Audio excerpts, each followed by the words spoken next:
तो इतिहास में तो कई सारे राजा हुए जो पूरी देश पूरी दुनिया को जीतना चाहते थे। अशोक जैसे राजा जिन्होंने कलिंग वॉर में लाखों लोगों को मार दिया और सभी सुख के लिए, समृद्धि के लिए, पैसों के लिए लोगों ने ना जाने कितनी हत्याएं की।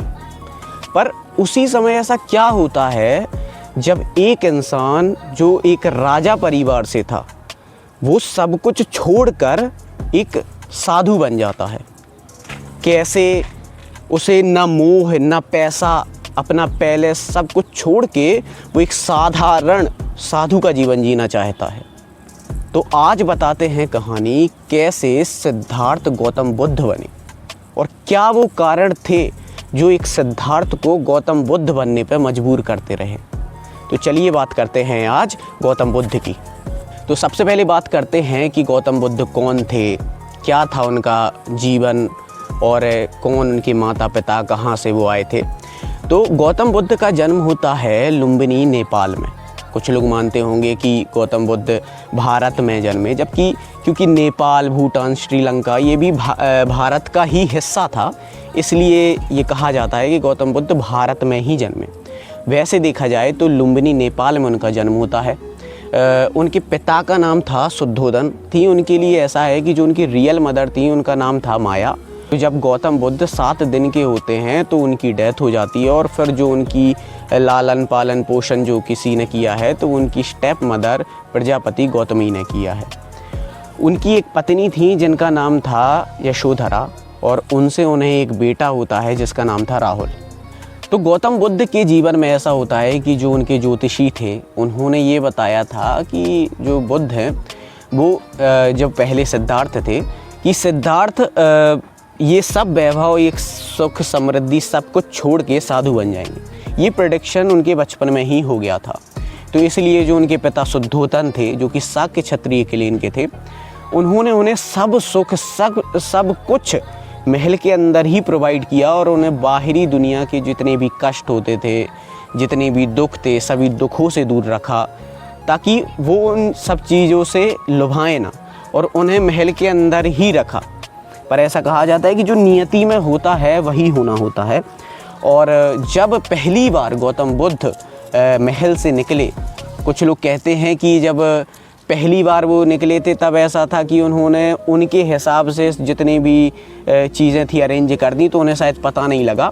पर जब वो दूसरी बार, अब कहीं कहीं इसको ही पहली बार माना जाता है, तो जब गौतम बुद्ध महल से निकले तब उन्होंने देखा और जो 4 इवेंट्स उनकी लाइफ में माने जाते हैं वो होते हैं। तो अब बात करते हैं जो 4 इवेंट्स गौतम बुद्ध के जीवन में हुए। सबसे पहले जब वो जाते हैं, जो उनके चैरियोटियर थे उनका नाम था चन्ना और जो हॉर्स था वो थे कंथक। जब वो जाते हैं तो सबसे पहली चीज़ जो उन्हें दिखती है वो एक बूढ़ा आदमी दिखता है। गौतम बुद्ध उस बूढ़े आदमी को देख के बहुत ही शौक हो जाते हैं। वो सोचते हैं कि चन्ना ये क्या है। तब वो चन्ना उन्हें बताता है कि महाराज ये एक बूढ़ा आदमी है। तो गौतम बुद्ध बहुत परेशान हो जाते हैं क्योंकि उन्होंने ये सब चीज़ें देखी नहीं थी। और गौतम बुद्ध पूछते हैं कि गौतम बुद्ध परेशान हो जाते हैं, वो कहते हैं ये क्या है। तो उनका सारथी जो था वो उन्हें बताता है कि महाराज ये तो सभी बूढ़े होते हैं और सभी की ये दशा होती है। तो गौतम बुद्ध को जो समझ में आया कि मतलब जो मेरी ये यौवन अवस्था है, जो मेरी जवानी है वो सदैव के लिए नहीं है। फिर जब वो कुछ दूर और जाते हैं तब उन्हें दिखता है एक बीमार आदमी।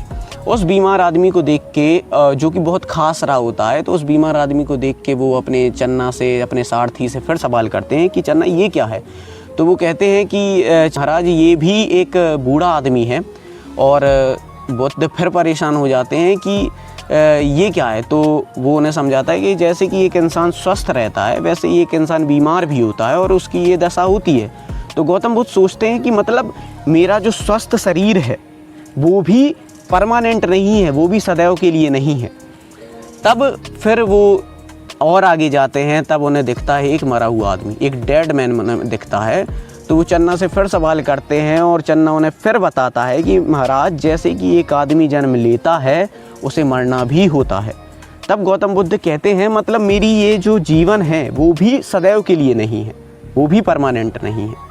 फिर जब वो कुछ दूर और जाते हैं तो उन्हें एक साधु दिखता है और उस साधु को देखकर जो वो शांति महसूस कर पा रहे थे, क्योंकि वो अपनी साधना में लीन थे, ना कोई दुख ना कोई कष्ट उनमें नज़र आ रहा था।